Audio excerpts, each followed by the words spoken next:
Welcome to the Sober and Happy podcast, where we talk about all things recovery related, how to navigate the challenges that we'll face along the way on our journey towards our best lives, and how we could go from living a life of simply just being sober to a life where we're both sober and happy. Today I want to discuss the importance of taking regular inventory of our sobriety journey. This topic is often mentioned in recovery and self-development communities, but many struggle to incorporate it effectively. Regular inventories are a powerful tool for self-reflection, growth, and maintaining balance in our sobriety journey. So why are regular inventories important? How do we do them effectively? And what benefits can we expect from making them part of our routine? Well, that's what we're going to be discussing today. So buckle up. This is going to be a great episode.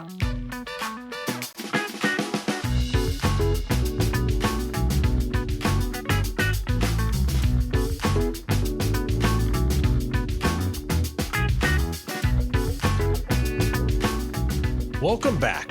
If you listened to last week's episode in which I discussed the importance of having balance in your life, you know that I shared with you that I recently ran myself into a complete burnout. This also fell during the time of year when I celebrated my 13th year sober, and I took time to reflect on the past year. In this year's reflection, I took a hard look at what led up to the burnout and how I didn't recognize it until I was already in that place. When I did my annual inventory, the problem became obvious. I stopped doing regular inventories early last year. This can be easy to do when life gets busy and we are focused on so many things on the outside that we forget to take time to ask ourselves how we are feeling on the inside. But as I was reminded, ignoring how we feel only leads to situations where we ask ourselves, how did I get here again? Which is exactly what happened to me. There are many different methods for conducting inventory. When I was still active in AA, instructions for a daily inventory were laid out in the big book. Today, I personally do what I call a life inventory. Let's start by understanding what I mean by a life inventory. In recovery, a life inventory is a process of taking a thorough and honest look at various aspects of our life. This includes our emotional well-being, relationships, work, health, and overall sense of purpose and fulfillment. If you went through the Wheel of Life exercise last week, you could start with doing a regular audit in the areas of importance within your life that you listed while doing that. But this is your inventory, so I want you to modify it to fit your life and your goals. The key to a successful life inventory is consistency. It's not just a one-time activity, but a regular practice. Think of it as a maintenance checkup for your life. Just like you shouldn't ignore the maintenance light on your car, you shouldn't ignore the signs that your life might be out of balance or that certain areas need attention.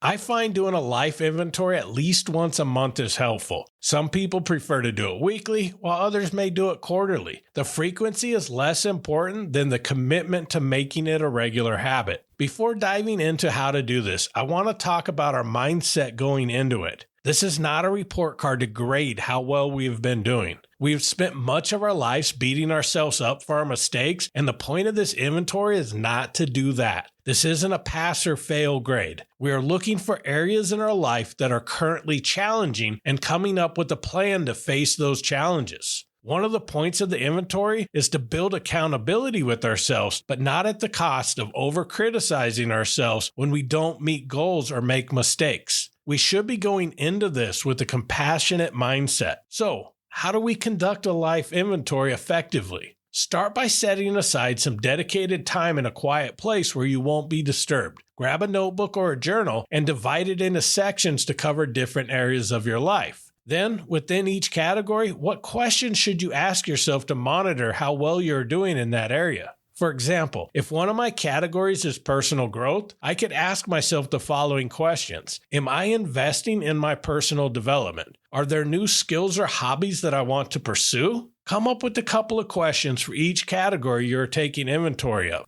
Although I write out a few questions specific to each category, I also ask myself the following 3 questions for all of them. What's going well in this area of my life? What challenges or issues am I facing? What specific actions can I take to improve this area?